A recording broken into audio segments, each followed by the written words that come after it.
नेकपा एमालेको 11औं महाधिवेशन मङ्सिरको अन्तिम साता आयोजना हुनेछ।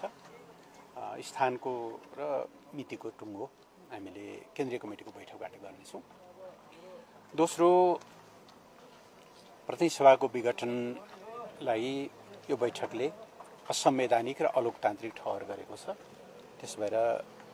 असंवैधानिक र अलोकतान्त्रिक ढङ्गले गरिएको प्रतिनिधि सभा विघटनलाई बदर गर्दै प्रतिनिधि सभा पुनर्स्थापना हुनुपर्छ भन्ने स्पष्ट माग बैठकले गरेको छ। तेस्रो, सम्माननीय राष्ट्रपतिज्यूले यो सरकारलाई निर्वाचनको कार्यादेश दिनुभएको छ, तर सरकार निर्वाचनको बाटोमा होइन, निषेध, प्रतिशोध र मुठभेडको बाटोमा हिँडिरहेको हामीले अनुभूति गरेका छौँ।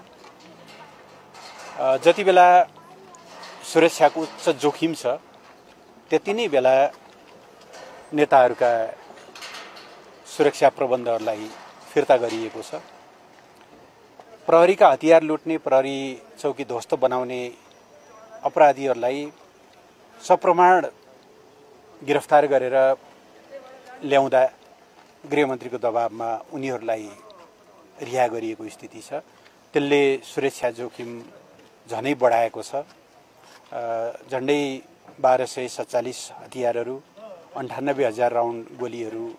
लुटिएको सुरक्षा निकायहरूबाटै जानकारी गराइएको छ।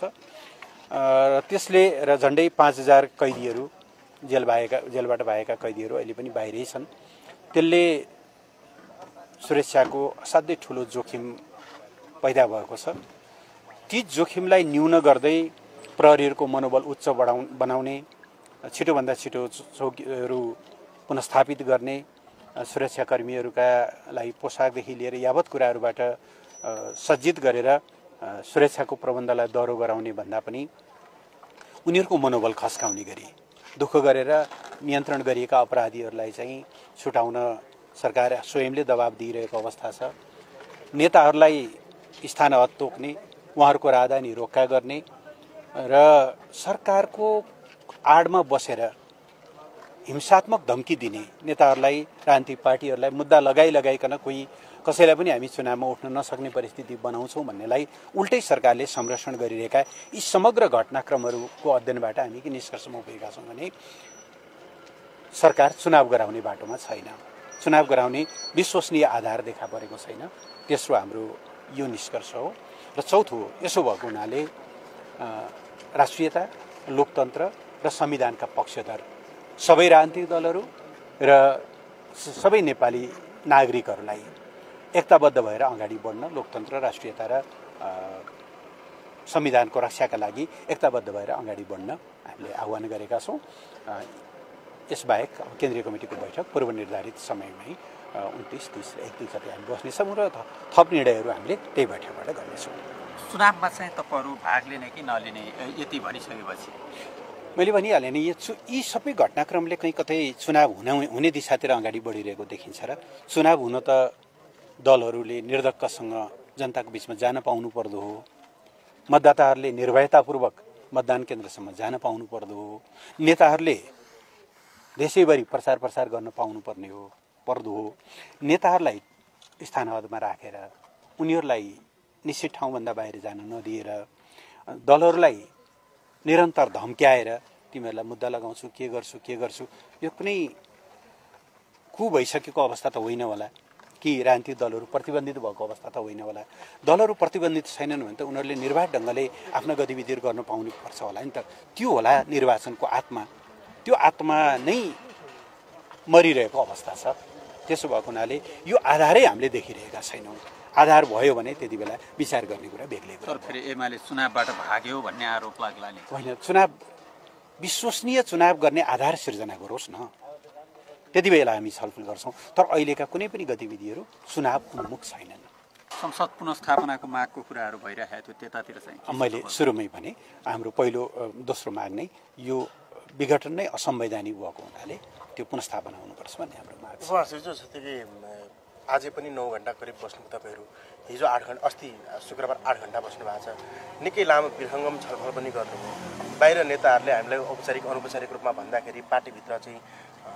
अध्यक्षको राजीनामादेखि लिएर सम्मानजनक विदाईदेखि लिएर संरक्षक भएर बस्ने सम्मानका कुराहरू पनि उठाउनु भए भन्ने छ यसमा चाहिँ हुन त अहिले एउटा एकीकृत निर्णय त आयो तपाईँहरूको होइन यसलाई चाहिँ कसरी हेर्यो पार्टीले कुन स्थितिमा हामी पुगेका रहेछौँ भन्ने कुराको चाहिँ कसरी विश्लेषण भयो पहिलो कुरा म मिडियाका साथीहरूलाई आग्रह गर्न चाहन्छु कहिलेकाहीँ पार्टीभित्र कुनै खास विषयमा मतान्तर हुँदा यो नेकपा एमालेको हकमा मात्रै होइन त्यो अरू पार्टीहरूको हकमा पनि हुँदा मिडिया म्यानुपुलेट गर्ने निकै धेरै प्रयत्नहरू हुन्छन् त्यसो भएर मेरो आग्रह छ साथीहरूलाई सबैतिर बुझेर मात्रै अब तपाईहरुले समाचार बनाइदिनु होला 2 दिन हामीले एकदम रङ्गी बिरङ्गी फोटोहरू सहितका किता काट गरेका चाहिँ अनेकौं समाचारहरू पढ्यौं ती सत्य होइनन् यद्यपि एसओटीको बैठकमा खुलेर नेता कमरेडले आफूलाई लागेका कुराहरू गर्नुभयो उहाँहरूले चिन्ता व्यक्त गर्नुभयो नेतृत्वको विकल्पको बारेमा पनि कतिपय कमरेडले कुरा गर्नुभयो नगर्नु भएको होइन छलफलको रूपमा आउने ती विचारहरू नै निर्णय होइनन् निर्णय त अन्तिममा हामीले जे गर्छौं त्यही निर्णय हो त्यसो भएको हुनाले खुलास्त ढंगले मन माझामाझ गर्ने गरी कुनै कुनै कमरेडले सभा घण्टासम्म पनि समय लिनु भएको छ कुनै समयको भनौं न बन्देज बेगर नै हामीले खुलेर कुराकानी गरेका छौं र धेरै कमरेडले नेकपा एमालेको जीवनमा साँच्चै नै एउटा जीवन्त छलफल भयो भन्ने हाम्रो त्यो अनुभूति पनि गर्नुभएको छ त्यो छलफलले हामीलाई साझा निष्कर्षमा पुर्याएको छ हामी महाधिवेशनमा जान्छौं र लोकतन्त्रको निम्ति लोकतन्त्र राष्ट्रियता र संविधानको रक्षाका लागि हामी आन्दोलित हुन्छौं सिंह पार्टी पंक्तिलाई उठाउँछौं अरु दलहरूलाई पनि साथमा लिएर अगाडि बढ्छौं र यो जुन ढंगले प्रतिगमनको श्रृंखला सुरु गरिएको छ यसलाई अझ अगाडि बढाउने पनि प्रयत्न छ त्यो हामी हुन दिन्नौ भन्ने हाम्रो यो साझा निष्कर्ष हो व्यक्तिगत रूपमा को कमरेडले के कुराहरू राख्नुभयो भन्ने कुरा त्यो आन्तरिक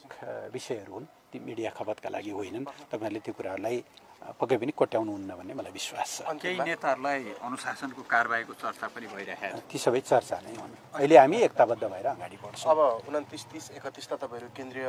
समितिको बैठकमा जाँदै हुन्छ मूलभूत यो विषय यो यसमा चाहिँ कस्ता विषयले प्रवेश पाउँछ मूलत यसैको सेरोफेरोमा रहेर हामी केन्द्रीय कमिटीबाट जनपरिचालनको र आन्दोलनको खास गरेर जनपरिचालनको एउटा ठोस कार्ययोजना बनाउँछौं महाधिवेशन र जनपरिचालन लोकतन्त्र संविधान र राष्ट्रियताको रक्षाका लागि जनपरिचालन र महाधिवेशन यी दुईटै तयारी समानान्तर ढंगले हामीले अगाडि लैजान्छौं केन्द्रीय कमिटीको बैठक यिनी दुईटा कुरामा केन्द्रित हुन्छ मूलतः चुनाव चाहिँ के भयो भने स्वीकार गर्नुहुन्छ त्यो मैले अघि भनेका जुन त्यो मैले भने नि त दलहरुलाई निषेध जुन गरिदैछ त्यो निषेधको व्यवहार अन्त्य भयो भने नेताहरूमाथि जुन प्रतिशोध साध्न खोजिदैछ त्यो प्रतिशोधको व्यवहार अन्त्य भयो भने साँच्चै नै सरकारले दलहरुसँग संवाद गर्न दलहरुको सहयोग लिन अब दलहरुलाई निषेध गरेर कस्तो निर्वाचन गर्न खोजेको हामी बुझेका पनि छैनौं हैन कि त अब निर्दलीय व्यवस्था हो भने बेग्लै कुरा हो हैन होइन भनेदेखि यत्रो इतिहास भएका दलहरु होला अहिले विभिन्न कारणले उनीहरु अप्ठ्यारोमा परेका होलान् उनीहरु कतिपय मामलामा उनीहरुमाथि हमला भएको होला त्यो बेग्लै कुरा हो तर 75 वर्ष लामो इतिहास भएका यी दलहरु झन्डै 80 वर्ष लामो इतिहास भएका दलहरु एउटा धक्काबाट एउटा कठिनाइबाट उनीहरु असान्दर्भिक हुने उनीहरुको भूमिका कमजोर हुने त होइन नि तर मानौ त्यहाँ दलहरु नै छैनन् जस्तो गरिकन जुन ढंगले कुनै न जनादेश प्राप्त न सरकारको राज्यको संविधानको शपथ लिएका न कतैबाट वैधता प्राप्त मान्छेहरुले जसरी राज्यको संरक्षणमा दलहरुलाई चुनौती दिदैछन् यी सबै कुराहरू अन्त्य होस् न त्यसपछि हामी विचार गर्छौं एक तहको संवाद त भयो नि राष्ट्रपतिले नै अनि राष्ट्रपतिज्यूले गर्नुभयो त्यो चाहिँ हामीले सरकारले गरेको संवाद भन्दैनौं त्यो राष्ट्रको अभिभावकको हैसियतले सामान्य राष्ट्रपतिज्यूले गर्नुभयो राम्रो गर्नुभयो त्यहाँ आखिर कुराकानी गर्न हुँदो रहेछ प्रधानमन्त्रीले दलहरुलाई बोलाउन के अप्ठ्यारो भयो दलहरुका नेताहरुको सञ्च सुन्न उहाँलाई के अप्ठ्यारो भयो नेपाली समाज यति साह्रो अमानवीय हो र एउटा पार्टीको सभापति खुकुरी खाएर 14 वटा टाँका सहित बस्नु भएको छ तपाई सञ्चय हुनुहुन्छ कि हुनुहुन्न भनेर सोध्न पनि नसकिने एउटा अप्ठ्यारो स्थितिबाट अर्को ठाउँमा आउनु भएको छ तपाईहरु कसरी बसिरहनु भएको छ दलहरुसँग कुरा गर्यो भने जेनजी अगुवाले धम्काउँछन् भन्दै अनि दलहरूबाट पन्छिन मिल्छ त। त्यसकारणले यो तरिका मुलुक चलाउने, निर्वाचन गराउने, विभाजित हुन खोजेको यो अहिलेको स्थितिलाई एकताबद्ध गर्दै राष्ट्रिय एकता कायम गर्ने बाटो होइन। हाम्रो यही निष्कर्ष। प्रधानमन्त्रीले बोलाउनु पर्यो संवादमा। संसद विघटन असंवैधानिक चाहिँ भन्नुभयो, चुनावमा जान पनि 2-4 क्लज राख्नुभयो, तिथिमिति तोकेर अदालत जाने कुरा चाहिँ किन भन्न नसकेको? होइन, अब अदालत खोलोस् न, पहिले अदालत खोलिसकेपछि हामी जान्छौँ।